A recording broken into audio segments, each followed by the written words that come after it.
జగన్మాతను పూజించండి, దేవీ భాగవతం చదవండి, 10 రోజులు ఇట్టే గడిచిపోతాయి. కోరిన ఫలం తప్పక లభిస్తుంది. ఇది ఏ సందర్భంలో? ఇదే ఇప్పుడు నవరాత్రులు వస్తున్నాయి కదమ్మా. ఇప్పుడు ఇలా 30 సంవత్సరాల నుంచి నాకు బాబాతో అనుబంధం.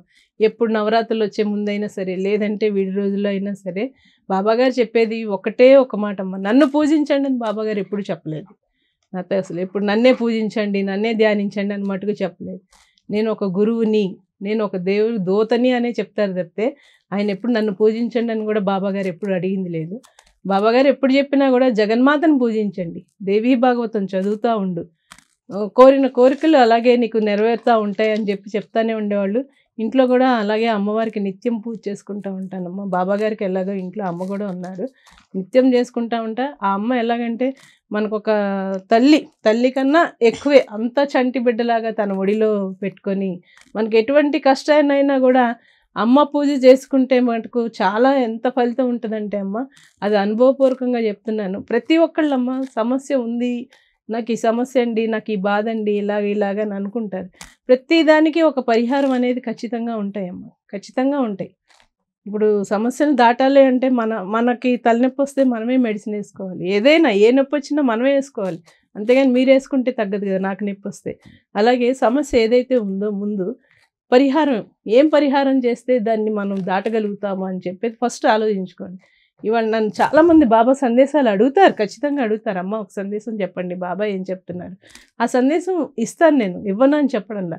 కానీ బాబా ఆ రోజు ఎలా చెప్తారంటే అదే చెప్తారని ఏం లేదు, ఆ కుటుంబంలో ఏదైతే జరుగుతుందో ఆ విషయం మీద చెప్తారమ్మా.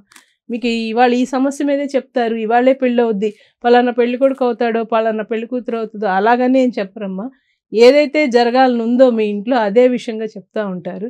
కానీ ఏది సమస్య ఉన్నా కూడా అది ఇవాళ అయిపోతుందా అనేది నేను ఖచ్చితంగా చెప్పలేను. కానీ అది ఎప్పటికి అవుతుంది, దాని పరిహారం ఎలా చేసుకోవాలి, మనం ఎలా పరిష్కరించుకోవాలనే విధంగా కొంచెం నిదానంగా ఆలోచించుకోండి.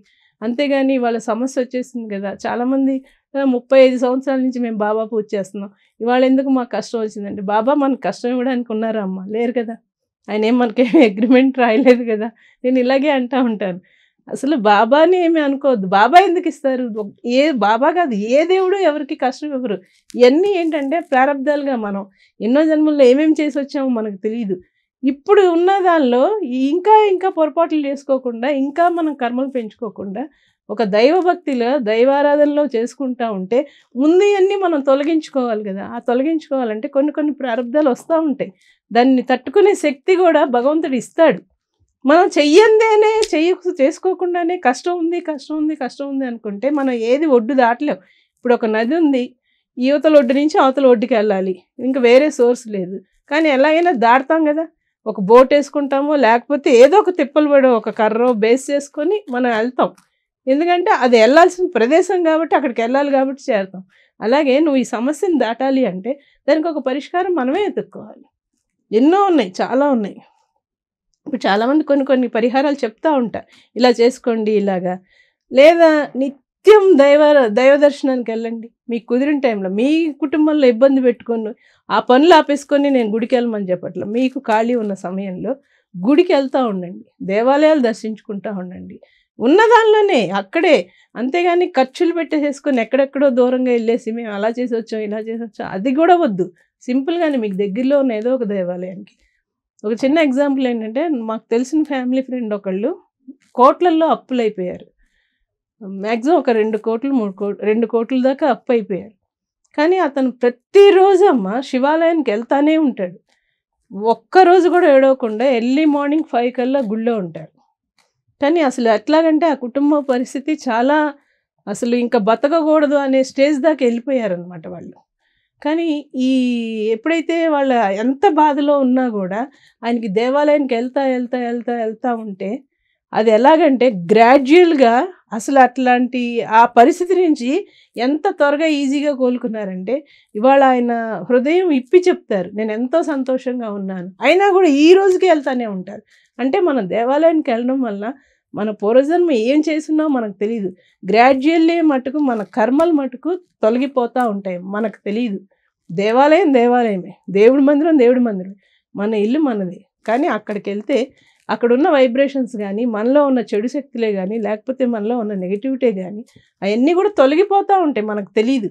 అట్లాంటి పరిస్థితి ఎదుర్కొన్న వాళ్ళు, వాళ్ళ పిల్లలు ఎదిగి రావడం, వాళ్ళకి మంచిగా సంబంధాలు కుదరడం, అసలు కుటుంబం ఎంత బాగుందంటే వాళ్ళు హ్యాపీగా ఉన్నారు అని అంటే, ఆ కుటుంబం వాళ్ళ నిలిచిందంటే కేవలం వాళ్ళ ఇంట్లో చేసిన దైవారాధనే వాళ్ళని నిలబెట్టింది. మరి వాళ్ళ 2 కోట్ల పరిస్థితి, అసలు అప్పుల పాలైపోయి రూపాయి తినటానికి లేకుండా ఉన్న పరిస్థితిలో ఇవాళ ఆ కుటుంబం ఎంత అండగా ఉండి ఎంత సంతోషంగా ఉన్నారంటే కేవలం అతను చేసిన ఆ దైవ దర్శనమే వాళ్ళని అలా కాపాడింది, ఆ కుటుంబం మొత్తాన్ని కాపాడింది. అదే చెప్తున్నా, మీరు వెళ్ళండి. మీ సమస్య ఉంది అని అనుకుంటే సమస్యగానే ఉంటుంది. ఆ సమస్యను ఎలా పరిష్కరించుకోవాలి అని చెప్పి ఆలోచించండి. దేవుడి దర్శనం మీకు బాబా గుడికి అయితే బాబా గుడికి, వెంకటేశ్వరం గుడి అయితే వెంకటేశ్వరం, అమ్మవారి గుడి అనుకుంటే అమ్మవారి గుడికి వెళ్ళండి. ఏదైనా వెళ్తూ ఉండండి. అది కూడా మీకు వీలున్న సమయాల్లో వెళ్ళండి. వెళ్ళి దర్శించుకురండి. మీకు ఏది పరిష్కారం అవ్వాలో అదే పరిష్కారం భగవంతుడు అనేవాడు తప్పకుండా చేస్తాడమ్మా.